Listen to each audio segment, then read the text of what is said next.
Und im Studio ist jetzt Lara Jekel, Weltredakteurin Außenpolitik. Herzlich willkommen.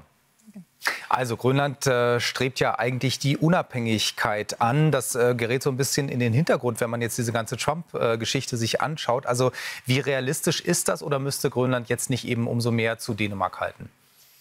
Ja, die ganze Geschichte um Trump, sein Vorstoß hat die Unabhängigkeitsbewegung in Grönland sogar noch verstärkt. Realistisch auf legalem Wege ist es erstmal nicht so, weil Dänemark und Grönland zustimmen müssten für eine Angliederung an die USA. Das ist eher nicht in Sicht, weil die Grönländer eben sehr stark auch betonen, wir wollen über unser eigenes Schicksal bestimmen. Wir möchten nicht Amerikaner sein.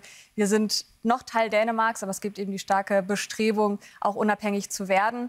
Dänemark versucht dem aber auch so ein bisschen entgegenzuwirken. Er hat mit sehr große Investitionen angekündigt, einerseits militärisch, aber auch um die Grönländer gesellschaftlich mehr einzugliedern in Dänemark. Das heißt, das wird abzusehen sein, in welche Richtung es da geht. Investitionen, und will sich damit Dänemarks Premierministerin Frederiksen ja, das Verhältnis sozusagen verbessern zu den Grönländern? Genau, auf jeden Fall. Es ist eine sehr komplizierte Geschichte, die die beiden Teile des Landes miteinander haben, eine Kolonialisierungsgeschichte.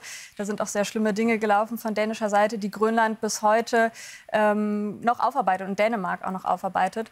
Das heißt, es ist ein schwieriges Verhältnis und mit diesen Investitionen, zum Beispiel in die Sicherheit eben in der Region, versucht man jetzt, sich wieder ein bisschen anzunähern, um dieser Unabhängigkeitsbewegung ein bisschen was entgegenzusetzen. Lara Jekel, Dänemark wird auch immer wieder als Beispiel genannt für gelungene Migrationspolitik innerhalb der EU. Also was könnte man in Deutschland angesichts auch der Asyldebatte, die gerade geführt wird, von Dänemark lernen? Man muss immer dazu sagen, Dänemark hat einen Sonderstatus in der EU. Die Asylpolitik gilt für Dänemark nur freiwillig, weil sie das mal herausverhandelt haben, vor 30 Jahren ungefähr. Das muss man vorweg schicken. Aber was man schon sieht, ist, dass die Sozialdemokraten dieses Thema für sich besetzen konnten. Mit verschiedenen Maßnahmen, zum Beispiel für eine konsequentere Rückführung. In Dänemark gibt es zum Beispiel keine Duldung von abgelehnten Asylbewerbern wie in Deutschland. Und man versucht, die Pull-Faktoren ein bisschen zu reduzieren. Also es gibt nur sehr geringe Sozialhilfen für Asylbewerber. Wenn die einmal abgelehnt sind, gibt es nur noch Unterkunft und Essen. Es gibt aber auch teils sehr umstrittene Gesetze, zum Beispiel das sogenannte Schmuckgesetz, das den Asylbewerbern ab einem Wert von 1.300 € umgerechnet ungefähr Wertsachen abgenommen werden können. Also ganz verschiedene Maßnahmen, die auch schon sehr lange in der Form verschärft werden in Dänemark. Da kann man sich sicherlich einiges abschauen, immer mit dem Vorwand oder mit der Einschränkung, dass es eben mit dem EU-Recht vereinbar sein muss, was für Dänemark nicht in dem Ausmaß gilt. Wobei man ja dann in Deutschland eben sagt, das hinge davon ab, ob eben eine Notlage so benannt würde oder nicht. Also der Vergleich mit Dänemark in gewisser Weise ist sehr zulässig, in anderer Hinsicht eben nicht. Wie schaffen es eigentlich die dänischen Sozialdemokraten, die Parteien am rechten Rand im Zaum zu halten, die es ja durchaus auch in Dänemark gibt?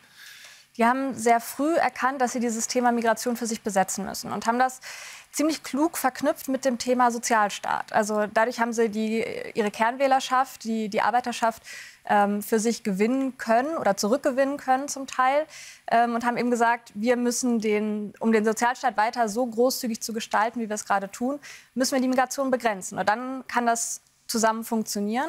Und diese Kombination ist es, glaube ich, wodurch sie es geschafft haben, die Rechtspopulisten sehr stark einzugrenzen. Sie standen bei der letzten Wahl nur noch bei 2,5% ungefähr, also spielen fast keine Rolle mehr in Dänemark. Das ist ja schon erstaunlich. Wie ist das? Wie machen Frederiksen und Co. das anders, dass eben nicht diese Debatte offenbar in Dänemark entsteht? Entweder wir oder eben die sozusagen die Rechten, die Nazis, sondern wir können durchaus Themen ansprechen, die sonst in deren Terrain fallen. Das gelingt ja in Deutschland offenbar nicht. Es ist eine sehr andere Vorgeschichte. Dänemark hat eben schon sehr lange diese scharfen asylpolitischen Maßnahmen. Aber ich glaube, was auch einen Unterschied macht, ist, dass es eben aus der demokratischen Mitte heraus geschieht. Dass es da nicht in Zusammenhang mit völkischen Ideen zum Beispiel steht. Und eben nicht die Nazi-Vergangenheit Deutschlands auch mit reinspielt, ne? Absolut, genau. Also unterschiedliche Voraussetzungen, unterschiedliche Ausgangslage und eben eine sehr kluge Positionierung in dieser Frage. Lara Jekel, vielen Dank für diese Informationen. Sehr gern.